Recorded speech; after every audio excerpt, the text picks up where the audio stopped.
Senhor esteja convosco. Ele está no meio de nós. Proclamação do Evangelho de Jesus Cristo, segundo Marcos. Naquele tempo, disse Jesus aos seus discípulos: Cuidado, ficai atentos, porque não sabeis quando chegará o momento. É como um homem que, ao partir para o estrangeiro, deixou sua casa sob a responsabilidade de seus empregados, distribuindo a cada um sua tarefa, e mandou o porteiro ficar vigiando.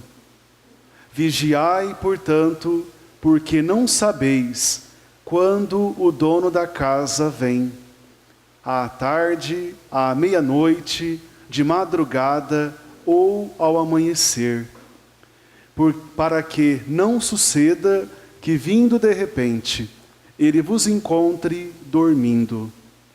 O que vos digo, digo a todos: vigiai. Palavra da salvação.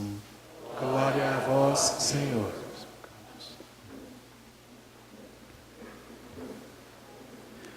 Queridos irmãos, queridas irmãs, com toda a igreja, iniciamos o tempo do Advento. O primeiro domingo do Advento nos coloca diante deste novo ano litúrgico, o ano da igreja. Sempre dentro do ano litúrgico, nós celebramos o mistério, a vida e a missão de nosso Senhor Jesus Cristo. E nós iniciamos sempre um novo ano litúrgico nos preparando para o mistério da encarnação. Natal é isso, meus irmãos. O Verbo de Deus que se fez carne e veio habitar em nosso meio. Vejam que coisa bonita é o Natal. Deus que se digna a vir ao nosso encontro para nos salvar, para nos arrancar do pecado, para sarar, para curar as feridas, as chagas do nosso coração. Por isso, meus irmãos e irmãs, a nossa igreja, que é mãe e mestra, como que pedagogicamente nos coloca nessas 4 semanas do tempo do Advento, para que nós não cheguemos na noite, no dia do Natal, de qualquer jeito, mas de fato, com o nosso coração preparado, com o nosso coração purificado, com o nosso coração aberto, porque uma vez mais deseja o menino Deus nascer no nosso coração. O tempo litúrgico do Advento tem essas 2 características. Nos faz atualizar no hoje da nossa vida o nascimento do Senhor, mas também quer nos preparar para a chamada parousia, que é a segunda e última vinda de Cristo a este mundo. Um dia, meus irmãos, o Senhor voltará na sua glória, para nos levar junto a Ele, junto com Ele, ao reino dos céus. Então vejam, meus irmãos, que o tempo do Advento vem nos preparar, sim, para atualizarmos a nossa vida, o Natal de Jesus. E Jesus nascendo em nós, nasce a esperança, a alegria, o desejo da vida nova, mas também nos prepara para que nós não fundamentemos a nossa vida nas coisas deste mundo, porque somos passageiros. Na verdade, somos peregrinos nesta terra, porque a nossa morada definitiva é junto de Deus. Que coisa bonita, meus irmãos, Deus nos criou para a eternidade. E a partir do momento que nós iniciamos este mundo, um processo, um caminho de melhora de vida, de conversão, nós já começamos a experimentar, a saborear as alegrias da eternidade já neste mundo. Por isso o apelo da nossa mãe e da nossa mestra igreja: vigiai, vigiai, convertei-vos. Este é o apelo, meus irmãos, este é o grito que deve ecoar no nosso coração ao longo dessas 4 semanas. E por que não dizermos cada dia da nossa vida? Todo dia, sempre é um recomeço, pode ser um recomeço para nós.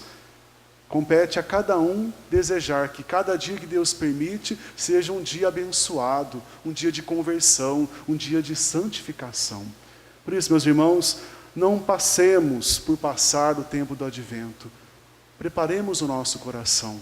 que o Senhor quer vir ao nosso encontro. E nesse aspecto, a palavra de Deus sempre nos orienta, sempre nos chama à conversão. Este verbo, essa expressão, vigiai, porque nós não sabemos, meus irmãos, quando o Senhor voltará. Os primeiros 2 domingos do tempo do Advento nos prepara para os finais dos tempos, para a vinda gloriosa de Jesus. E Jesus fala nesta parábola, nós não sabemos quando o Filho do Homem, que é Ele mesmo, Jesus voltará na sua glória. Se é ao anoitecer, à meia-noite, na madrugada, de manhã, não sabemos. O fato é, meus irmãos, que cada momento devemos estar preparados para este encontro definitivo com Deus. Vejam, meus irmãos, que o segredo da vida é a gente viver cada dia como se fosse o último. Não no desespero, não no pavor, de forma alguma, mas nesta ânsia, nesse desejo de melhorar a nossa vida, de transformar a nossa vida à luz da palavra de Deus. Para isso nós frequentamos a igreja, para nos tornarmos pessoas melhores, cristãos adultos na fé. Frequentamos a igreja e principalmente celebramos a Eucaristia para escutarmos a palavra de Deus. E essa palavra, ela é luz. Ela é luz que dissipa as trevas do nosso coração. Por isso, meus irmãos, tenhamos ouvidos discípulos ao longo deste tempo do Advento, para acolher a palavra do Senhor.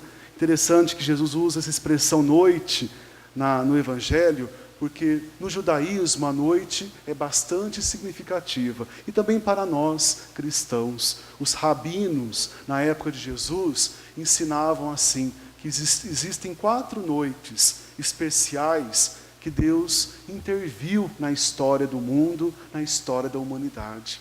A primeira grande noite foi a noite da criação, quando nada existia. Sempre na vigília da Páscoa a gente relembra aquela narrativa da criação do livro do Gênesis. Então esta foi a primeira noite em que Deus agiu com um braço forte, interviu na história da humanidade, na história do mundo, na noite da criação.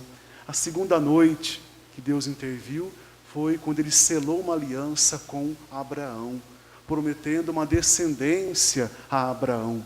A terceira noite foi aquela noite da libertação que nós encontramos no livro do Êxodo, quando o povo antigo de Deus, o povo de Israel estava escravizado no Egito. Deus, através de Moisés, interviu na vida daquele povo escravo do faraó e libertou com mão forte. E os judeus, meus irmãos, esperam a 4ª grande noite.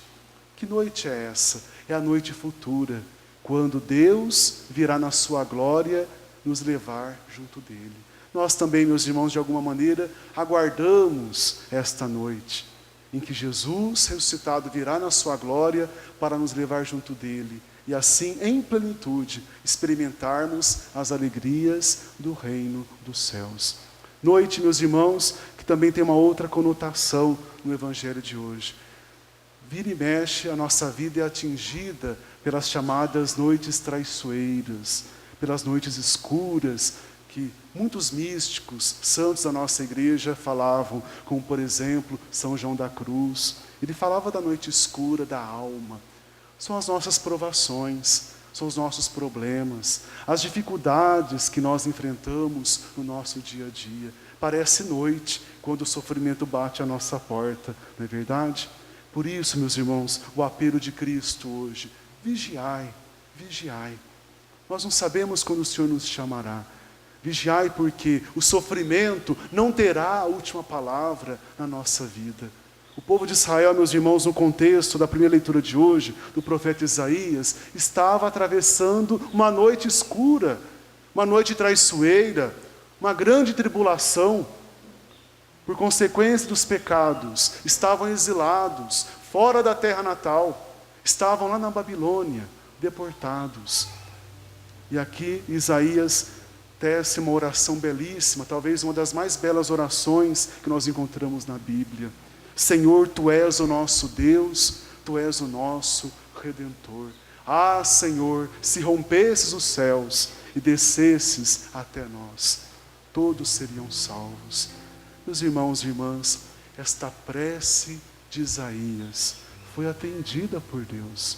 Deus rompeu os céus quando enviou o seu Filho unigênito para vir a este mundo. O céu desceu aqui na terra quando Jesus nasceu. Que expressão de confiança de Isaías quando intercede pelo povo: Senhor, Tu és o nosso Pai, Tu és o nosso Redentor. Primeira vez, meus irmãos, que nós encontramos no Antigo Testamento um registro sobre a paternidade de Deus. Depois Jesus, ensinando o Pai Nosso para os apóstolos, se apropriou deste termo. Deus é Pai.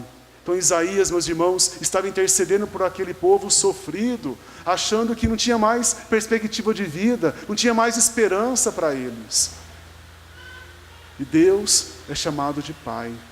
Quantas vezes, meus irmãos, na nossa vida, assim nós nos encontramos, atribulados, provados na fé. Não nos esqueçamos que Deus é nosso Pai. Vocês me escutam? A concorrência agora é grande, né? Vamos construir a capela logo, então, né? Para a gente não ter esse problema. Então, Deus é nosso Pai. E essa expressão Redentor era costume do povo de Israel. Cada família tinha um chamado Redentor. Quem era o Redentor? Era aquele que libertava algum membro da família que estava escravizado. Então, este Redentor ia lá libertar aquele que estava escravizado. Então, preparemos o nosso coração para Jesus nascer.